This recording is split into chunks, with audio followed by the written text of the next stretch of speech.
को कब्र की गर्मी से बचा लेगी इंशाअल्लाह। तो थोड़ी सी बारिश के कतरे पड़ भी जाएं तो कोई मसला नहीं, ठीक है, इजाजत है आपकी।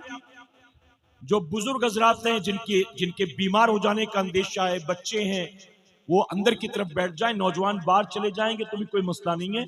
और शायद सब बैठ भी गए तो शायद बारिश रुक भी गई है। अल्लाह सबको जज़ाए खैर अता फरमाए। एक बार दुरूद शरीफ पढ़ लें आप, अल्लाहुम्मा सल्ली अला मुहम्मदिन व आलिहि अल्फ अल्फ मर्रा। मेरे प्यारे आका अलैहिस्सलातु तस्लीम के पैरदीवानों में अर्ज कर रहा था कि इमाम हुसैन के कासिद ने आकर कहा कि वो मानने को तैयार नहीं, बल्कि वो धमकी दे रहे हैं। वो कह रहे हैं कि अगर नमाज पढ़ना है तो पहले यजीद की बैत करो और फिर नमाज पढ़ो। अगर बिना बैत के तुमने नमाज शुरू कर दी तो हम मुरव्वत नहीं करेंगे, हम सजदे में सर काट देंगे। तो जानते हो इमाम हुसैन ने ये नहीं कहा उज़्र है, अल्लाह देख रहा है, जान पर बन आई है, अल्लाह माफ करने वाला है, चलो जान बचा ले, नमाज बाद में कजा कर लेंगे। इमाम जानते थे अगर कजा कर दूंगा तो कयामत तक जब भी करबला का जिक्र किया जाएगा तो हर कहने वाला यही कहेगा कि हुसैन ने नमाज कजा कर दी थी, हुसैन ने नमाज कजा कर दी थी। इसलिए इमाम ने कयामत तक के लिए मिसाल कायम कर दी। आपने नमाज को कजा नहीं फरमाया, आपने कहा जाओ जाकर यजीदियों से कह दो कि मुझे धमकियां देना बंद कर दे। अगर वो कहते हैं कि नमाज पढ़ने के लिए यजीद की बैत करनी होगी तो जाओ कह दो कि मैं यजीद की बैत करने के लिए ना कल तैयार था और ना आज तैयार हूं। और उनसे कह दो कि अगर वो सजदे में सर काटने पर आमादा हैं तो हुसैन भी सजदे में अपना सर कटाने पर आमादा है। सुभान अल्लाह, सुभान इमाम अल्लाह। ने कहा सर कटता हो तो कटे, लेकिन नमाज कजा नहीं होगी। हम हुसैनी हैं, बुरा मत मानिएगा। जब 10 मुहर्रम को ये ढोंग धतूरे करते हो ना तो उस दिन फज्र पढ़ी होती है आपने, जोहर पढ़ी होती है आपने, असर मगरिब इशा पढ़ते हो आप, मेला तो लगाते हो हुसैन के नाम पर, ढोल भी, तमाशा भी, खिलौने भी, मर्द औरत की खलत मलत, बेहयाई, बेपर्दगी भी, यह सब कुछ करते हो जिसका करबला से कोई ताल्लुक नहीं है। और इमाम हुसैन करबला में सजदे की हालत में अपने सर को कटा रहे हैं। हर तारीख निगार यही लिखता है, हर सीरत लिखने वाला यही लिखता है, हर खतीब अपनी तकरीर में यही कहता है। इस रिवायत में कहीं कोई इख्तलाफ नहीं है। मेरे इमाम 3 दिन के भूखे प्यासे थे, हालत सजदा में आपने सर को कटाया है, अपने खेमे में नहीं, अपने घोड़े की पुष्ट पर नहीं, अपने घर के दस्तरखान पर नहीं, बल्कि सजदे की हालत में। और इमाम ने सजदे में सर कटा के बता दिया, ऐ कयामत तक आने वाले मेरे नाना के उम्मतियों, अपनी आंखों से देख लो, हुसैन को बेटा भी प्यारा है, भाई भी प्यारा है, शहर बानो भी प्यारी है, हुसैन को बेटी सकीना भी प्यारी है, हुसैन को अपना घर बार भी प्यारा है, हुसैन को अपनी जिंदगी और मदीना भी प्यारा है।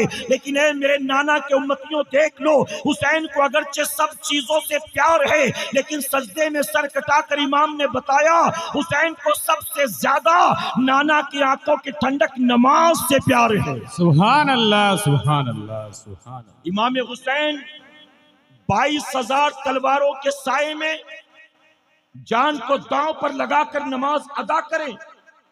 हुसैन 22,000 तलवारों में नमाज पढ़े और हम 4 यारों में होते हैं तो नमाज भूल जाते हैं, कारोबार में होते हैं तो नमाज भूल जाते हैं, शादी ब्याह में होते हैं तो नमाज भूल जाते हैं।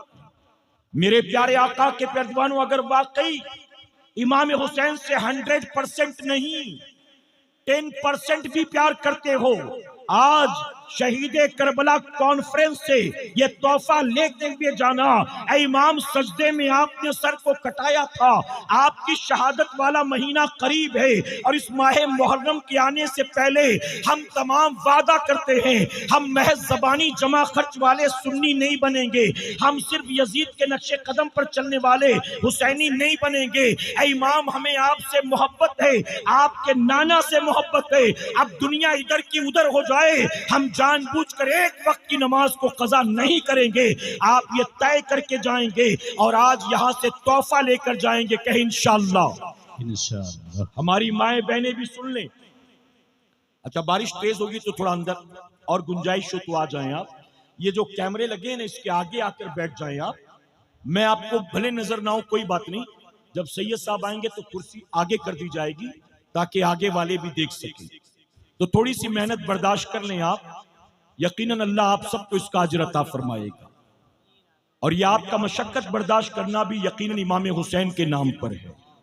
ठीक है मेरे प्यारे आका के पैरवानों, अब मुझे आवाज भी आने लगी बारिश की और बूंदे भी दिखाई दे रही हैं, तो शायद तेज हो गई है, अंदर की तरफ आकर बैठ जाएं। एक बार दुरूद शरीफ पढ़ लें आप। अल्लाहुम्मा सल्ली अला मुहम्मद व आलिहि अल्फ अल्फ मरतबा। मेरे प्यारे आका अलैहिस्सलातु तस्लीम के पैरवानों, अब अपनी माओ बहनों और बच्चियों के लिए एक बात अर्ज करता हूं।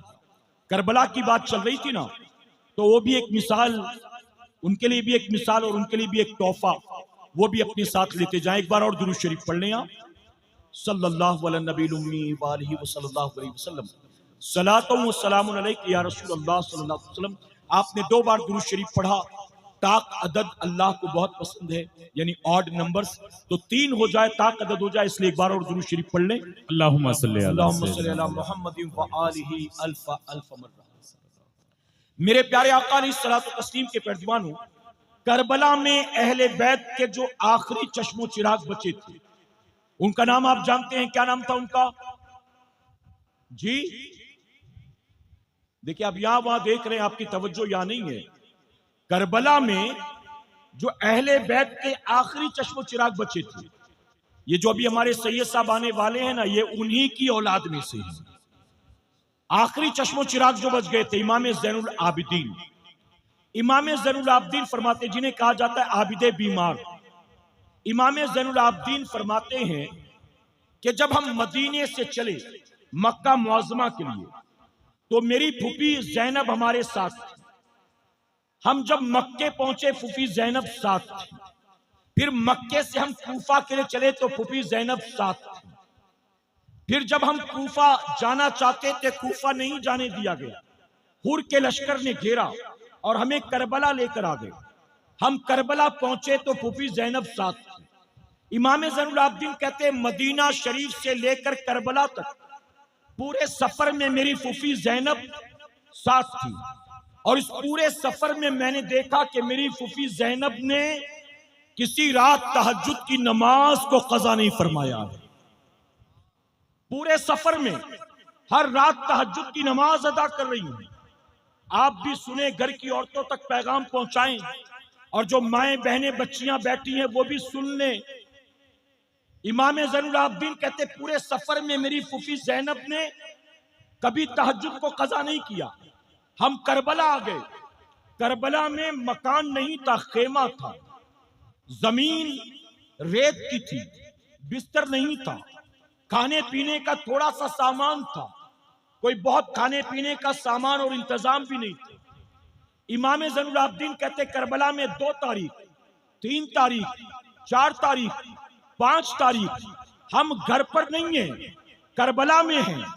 तपते सेहरा में खेमा लगा हुआ है, लेकिन मेरी फूफी ने किसी रात तहज्जुद की नमाज को कज़ा नहीं किया। 7 तारीख को यजीदियों ने पानी बंद कर दिया। 8 तारीख हुई तो पानी खत्म, खाने की चीजें खत्म।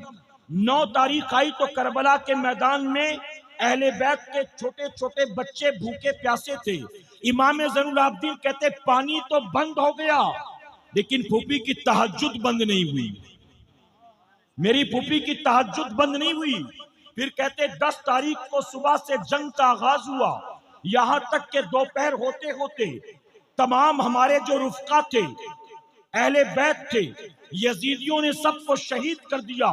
ये जो शहीद किए गए, इनमें कोई मेरी फूफी का भाई था, कोई भतीजा था, कोई भांजा था। ये जो 72 लोग शहीद किए गए, इनमें हजरत ज़ैनब के 2 बेटे भी थे, और मोहम्मद जिनका नाम था। एक की उम्र 7 साल, एक की 11 साल आती है।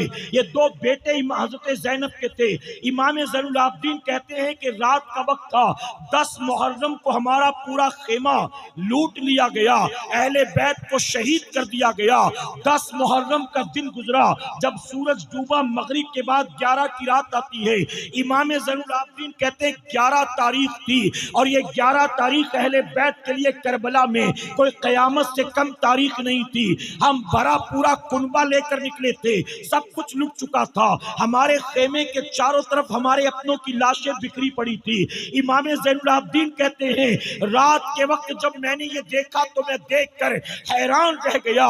रात की तारीकी में मेरी फूफी ज़ैनब ने खेमे का पर्दा हटाया है, खेमे से बाहर निकल कर आती है। चारों तरफ जो लाशें बिखरी हुई थी, मेरी फूफी ने एक नजर चारों तरफ बिखरी लाशों को देखा। इमाम ज़ैनुल आबिदीन कहते किसी का सर तन से जुदा था, किसी के हाथ पैर भी जुदा कर दिए गए थे, किसी का चेहरा पहचानने में नहीं आता था, किसी के जिस्म को घोड़े की टापों से रौंदा गया था। ऐसी 72 लाशें पड़ी हुई थी चारों तरफ। इनमें कोई मेरी फूफी का भाई था, कोई भतीजा था, कोई भांजा था, कोई उनके 2 बेटे भी मौजूद थे। इमाम ज़ैनुल आबिदीन कहते ये देखकर मेरी आंखें पटी की पटी रह गई। मेरी फूफी ने एक बार तमाम लाशों को देखा और देखने के बाद करबला के तपते हुए सेहरा से मेरी फूफी ने जो है आपने तयम्मुम किया है और तयम्मुम करके उस रात भी मेरी फूफी ने करबला के मैदान में तहज्जुद की नमाज को अदा फरमाया। सुभान अल्लाह। आप सोचे जिनके घर की बेटियां भाई की, भतीजे, भांजे और बेटे की लाश की मौजूदगी में तहज्जुद कज़ा न करे, क्या उन्होंने घर में रहकर कभी फर्ज नमाज छोड़ी होगी? कभी रसूलुल्लाह की सुन्नत को छोड़ा होगा? आज 10 मुहर्रम को हमारे घर की औरतें मेला देखने को तो तैयार हैं, लेकिन इमाम हुसैन के नाना की आंखों को ठंडक पहुंचाने के लिए अल्लाह का सजदा करने को तैयार नहीं। ताजिए पर मन्नत मानेंगी, रोटियां लुटाएंगी, बच्चों को घुमाएंगी, फेरे लगाएंगी और पता नहीं क्या क्या करेंगी। वो तमाम चीजें जिसका शरीयत और दीन से कोई ताल्लुक नहीं, इमाम हुसैन और करबला वालों के नाम पर वो सब कुछ करने को ये कौम तैयार है, लेकिन अल्लाह का सजदा करने को तैयार नहीं। यजीद बेनमाजी था, तुम 10 मुहर्रम को उल्टे सर खड़े होकर जो करना कर लो। अगर तुम नमाज नहीं पढ़ते तुम्हारा कोई अमल अल्लाह की बारगाह में मकबूल नहीं। अगर तुम ये समझते हो कि ढोल ताशे बजाकर हुसैनी हो जाओगे, तो तुमसे बड़े तो हुसैनी वो हैं जो छुरी चाकू मारकर खून बहाते और कहते या हुसैन हम न थे। तुम तो सिर्फ हाथ पीट रहे हो, ढोल बजा रहे हो, वो तो खून बहा बहा कर कहते कि या हुसैन हम न थे। जब वो खून बहा बहा कर जालिम मोहब्बत हुसैन का दावा करने वाला हुसैनी नहीं हो सकता, तो सिर्फ ढोंग धतूरे करके क्या हम हुसैनी हो जाएंगे? अगर हुसैनी हो, इमाम हुसैन से मोहब्बत है, तो इमाम हुसैन के नक्शे कदम पर चलो। और दाढ़ी मुंडाना हुसैन का तरीका नहीं। रात भर बिस्तर पर लेटकर फिल्में, ड्रामे, खेल तमाशे देखना हुसैन का तरीका नहीं। अरे तारीख की किताबों में अलबिदाया वल निहाया में आता है, रात का अंधेरा छाता था तो यजीद के महल से ढोल घुंघरू की आवाज आती थी और हुसैन के कमरे से कुरान की तिलावत की आवाज आती थी। जब फज्र की अजान होती, यजीद अपने बिस्तर पर शराब के नशे में धुत पड़ा होता था और इमाम हुसैन घर का दरवाजा खोलकर अल्लाह के घर की तरफ बढ़ते थे और सिर्फ जाकर मस्जिद में नमाज नहीं पढ़ते थे, बल्कि मदीने की मस्जिद में मदीने वालों की इमामत फरमाया करते थे। सुभान अल्लाह, सुभान अल्लाह। काम करो यजीद वाले और दावा करो हुसैनी होने का। मेरे प्यारे आका के परदवानों, आप मुझे बताएं, अगर माँ बाप आपसे कोई बात कहें और माँ बाप की बात आप ना माने, तो माँ बाप कहेंगे अल्लाह ऐसी औलाद हर एक को दे? माँ बाप कहेंगे? माँ बाप उस औलाद को पसंद करेंगे जो औलाद दिन रात माँ बाप की नाफरमानी करे? अगर आपके अब्बा ने कहा अगली बार मैं उस लड़के के साथ तुझे नहीं देखूं, लड़का अच्छा नहीं है, और आप कहें मेरा बाप पागल हो गया, मेरे बाप को दुनियादारी समझ में नहीं आती है, मेरे बाप को सही गलत की पहचान नहीं है, तो क्या आप अच्छी औलाद कहलाएंगे? अगर आपकी वालिदा आपसे कुछ कहे और आप कहें मैं तेरी बात नहीं मानता, आप बताइए क्या फर्माबरदार औलाद कहलाएंगे? इमाम हुसैन ने नमाज की हिफाजत के लिए, इमाम हुसैन ने कुरान की हिफाजत के लिए, इमाम हुसैन ने दीन की हिफाजत के लिए सब कुछ लुटा दिया। और हम हुसैनी इमाम हुसैन की कुर्बानी की वजह से दीन सही सलामत हम तक पहुंचा। और जब दीन हम तक पहुंचा तो हम सिर्फ जबानी जमा खर्च वाले हुसैनी बने रहे, इमाम हुसैन के नक्शे कदम पर चलने की कोशिश नहीं की। मेरे प्यारे आका अलैहिस्सलातु तस्लीम के पैरदीवानों, इमाम हुसैन से प्यार है, अल्लाह के सजदों से प्यार करो। कहीं इंशाअल्लाह। मैं आपसे एक सवाल पूछता हूं, इजाजत है आपकी? मैं जानता हूं आप बेचैनी के साथ सैयद साहब का इंतजार कर रहे हैं। हालांकि सैयद साहब को अब तक आ जाना था, क्योंकि उन्हें निकलना भी थोड़ा जल्दी है, लेकिन इंतजामिया वाले लेकर नहीं आए तो कोई मसला नहीं, कुछ रीजन होगा, बहरहाल आते होंगे। तो अगर आपकी इजाजत हो तो एक बात आपसे पूछूं मैं। जी इजाजत है? आप इस गांव के होंगे, किसी और गांव के होंगे, आप मुझे बताएं। आप जुमा की नमाज पढ़ने के लिए मस्जिद में आए,